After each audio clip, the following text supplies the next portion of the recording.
continue our journey down the yellow brick road here on terrific non-TV toys. From Mego's 1970s Wizard of Oz collection, we've already taken a look at the Dorothy doll, the Good Witch, and the Wicked Witch. So now let's turn our attention to a few more wonderful pieces from this collection.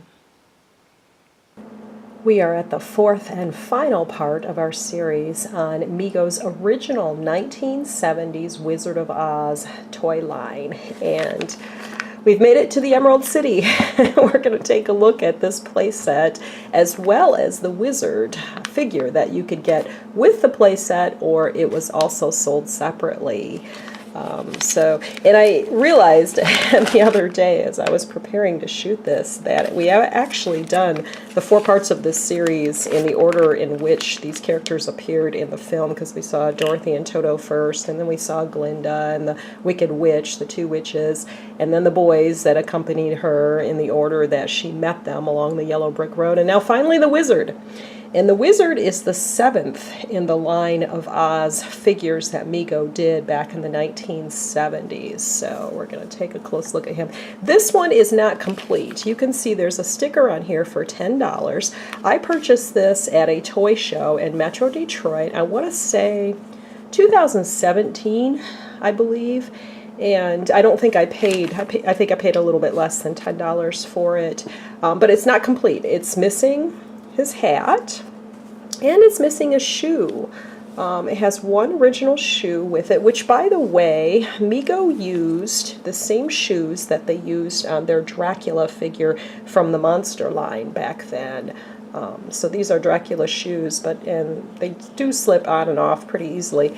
But they didn't, he lost one shoe, and so whoever I bought this from kind of half-heartedly put a boot in here that does not fit, so kind of hilarious. So he's half barefoot, and then, you know, as I mentioned, he's missing his hat, but besides that, you can see the detail of him.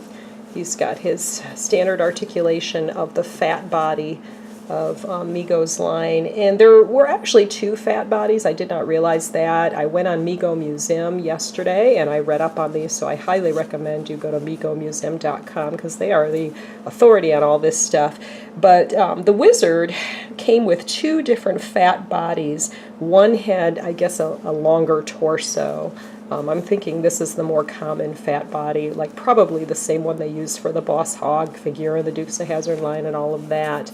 I love clothing tags. You can see the Mego clothing tag here. I hope you can see that. Using artificial light this morning because it's kind of dark outside. It's been snowing. But nice greenish, matching his Emerald City decor. This green vest that he's got on, and he's got a little collar here too with a bow tie. Very much like you saw the character wearing in the movie. And a snap enclosure in the back. This nice overcoat. And then he's got white hands, just the hands. The regular, the arm is flesh tone, but the white hands approximate wearing gloves. Articulation at the ankles. And it's all a jumpsuit, you can see, with striped trousers there. And the wizard was played by Frank Morgan in the film, who was born Francis Philip Wupperman on June 1st, 1890, and he didn't actually live to be all that old. He was 59 years old when he died on September 18th, 1949, so he did not live too many years after The Wizard of Oz came out, and he became, you know, famous along with the rest of the cast for that role.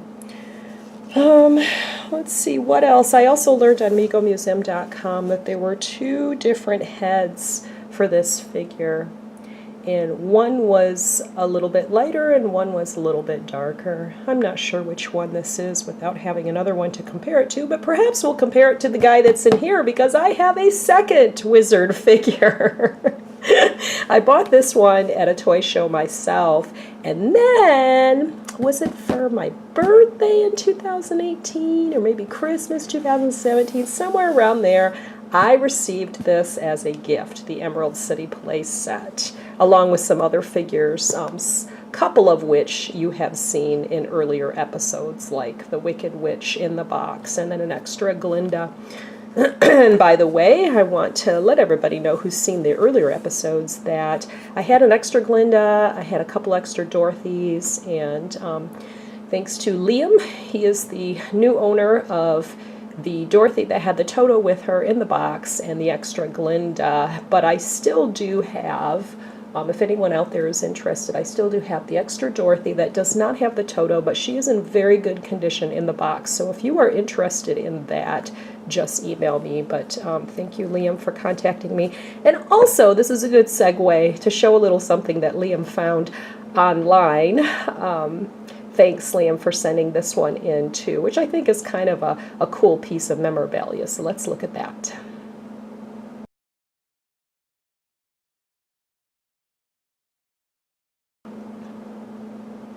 Yeah, I like that. Okay, next, let's open this guy up and look inside. Here it is, the Emerald City playset by Mego, an original from the 1970s. Let's take a little trip around the box before we open up the box and see what's inside. Got the list of features on the side with the Mego logo. You can see this is item number 51511. Got a 1974 MGM copyright date here. Got that image also on the back. And the repeat of that image on the side. This box is a little worn. I'm excited to have it in the box, for one thing, even though the box is quite weathered over the years, but it makes sense that original owner would have kept this in the box, and the box would have traveled with it over the years because it's just too convenient to put it back in there when you're done playing with it. All right, so let's open this up and take a look at this bad boy. All right. Cardboard flaps up, and pull this out of there with one hand as best I can. And there it is.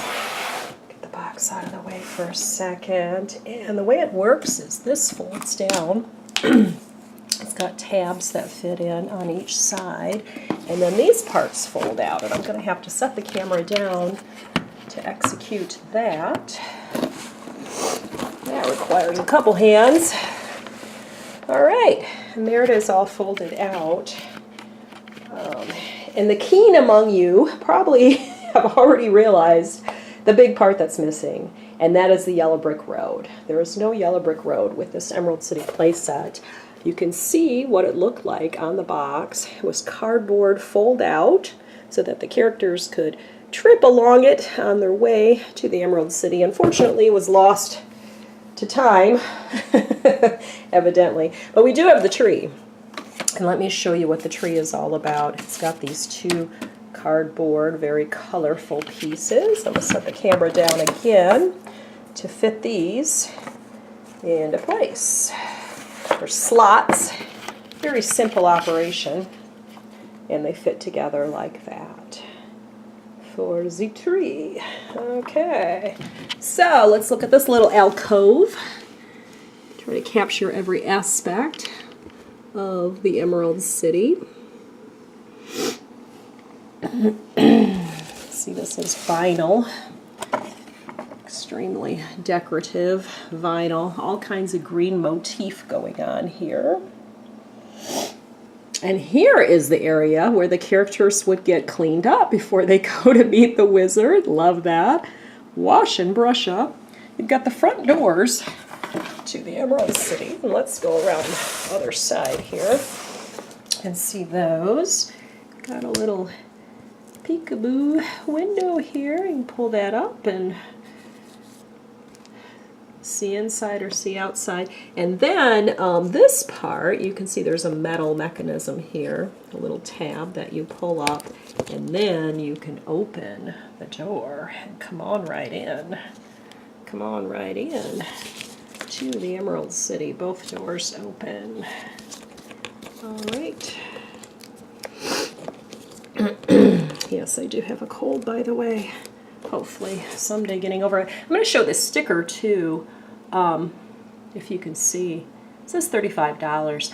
I don't know that that's what was paid for it for the person, by the person who gave this to me, because I have seen this Emerald City playset at toy shows locally here where this would have been purchased. I've either seen this exact one or one just like it, and it was more like $100.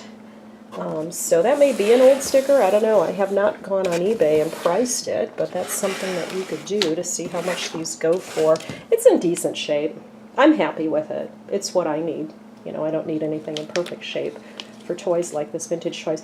Okay, so we've got the gray vinyl curtain. And what's behind the curtain? Who's that man behind the curtain? We've discovered your secret, wizard. And here is my second wizard figure. By the way, I don't need to keep both of these, so if you're interested in a loose wizard figure, one of these, just email me. This one has his hat, however. I will be keeping the hat because that makes him a little bit more complete. Soft, rubbery hat, reminding me a little bit of the Wicked Witch's hat that you saw in an earlier episode. So he's got that, but he is completely bare feet. I know on MegoMuseum.com they mentioned that these Dracula shoes that they put on the wizard do fall off easily, so you can see that with two different figures. Between the two of them, they've actually got one original shoe, so I bet there's been a lot of shoes lost from wizard figures over the years. So he's doing okay, but he's barefoot, but besides that, he's complete, and he's in fairly decent condition, and he's got his little wizard throne here with the OZ emblem on the back. Nice. And that is plastic. Hi, Elsa. She wants to come in. She's like, what are you doing, Mommy? What are you doing with that camera? Green and yellow plastic. And you can see on the back, I think you can see it says Mego, Hong Kong on the back. This little throne. So we'll put him back on the throne. And now, when I saw this playset at a toy show, I was chatting with the person, the vendor at that table, and because I was interested in buying it. This was probably a couple years ago, and he said that this piece right here is what is the rare piece of the playset. This is the crystal ball piece.